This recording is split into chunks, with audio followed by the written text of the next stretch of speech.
Pemirsa, kita akan memasuki habar nang Panambayan.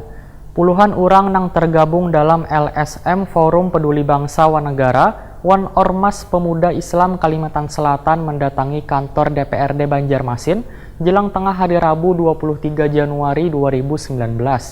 Kedatangan mereka untuk menghimbau wakil rakyat untuk kada terhasut isu sara wan berita-berita hoaks.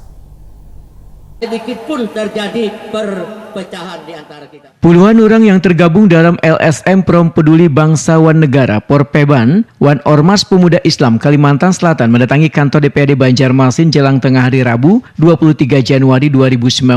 Kedatangan mereka untuk mengimbau wakil rakyat untuk kada terhasut isu sara wan berita-berita hoak. Menghimbau kepada masyarakat supaya jangan ada percekcokan walaupun beda pilihan. Itu yang kami sampaikan. Sekretaris DPRD Banjarmasin Paturahim berjanji akan menyampaikan himbauan dalam orasi tersebut pada anggota Dewan. Saya juga tadi sudah komunikasi dengan unsur pimpinan dan permohonan maaf dari pimpinan DPRD Banjarmasin tidak dapat menemui bapak-bapak pada hari ini dikarenakan beliau sedang melaksanakan tugas juga. Jadi permohonan maaf yang sebesar-besarnya, dan apa yang Bapak disampaikan tadi nanti akan kami sampaikan sekali lagi kepada pimpinan dan anggota DPRD yang ada di Kota Banjarmasin, dan mudah-mudahan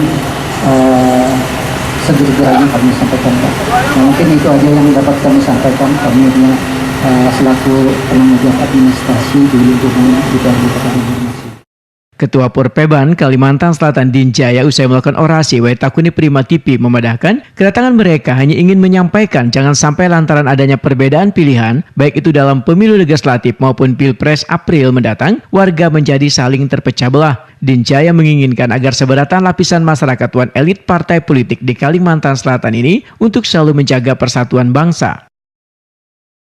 Kepada semua lapisan masyarakat agar walaupun beda pilihan namun tetap menjaga ukhuwah Islamiyah, menjaga tali kekeluargaan, intinya jangan baca perpapadaan.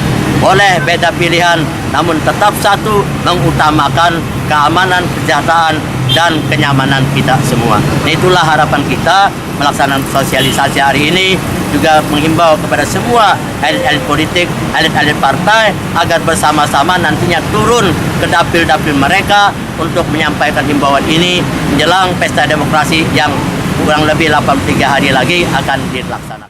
Sementara itu, Koordinator Ormas Pemuda Islam Kalimantan Selatan Muhammad Hasan meminta seluruh umat beragama menjelang pesta demokrasi pada April 2019 mendatang hendaknya tetap menjaga dan saling menghormati antar sesama demi terciptanya pemilu damai di Kalimantan Selatan. Karena untuk memilih perwakilan rakyat di lembaga legislatif dan memilih pimpinan bangsa untuk 5 tahun ke depan, ujar Muhammad Hasan, adalah hak prerogatif setiap warga yang telah memiliki hak pilih.